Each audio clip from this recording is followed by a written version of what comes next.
அக்கா வாழ்க்கையே கஷ்டமா இருக்கு, ஒரு வேலை போட்டு தரீங்களா? கோழி பண்ணையில வேலை செஞ்ச அனுபவம் இருக்கா? பக்கத்தூர் பண்ணையில வேலை செஞ்சிருக்கேன்க்கா. அப்புறம் ஏன் இங்க வந்த? அந்த பண்ணையில கோழி எல்லாம் செத்து போச்சுக்கா.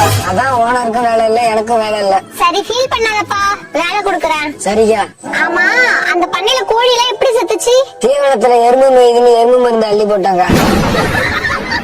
ஓனர் பொண்டாட்டி, தீவனத்துல எறும்பு மேயுது. நான் பாத்துக்கிறேங்க. இல்லப்பா, நீ பாத்து போதும், தயவு செஞ்சு கிளம்புப்பா.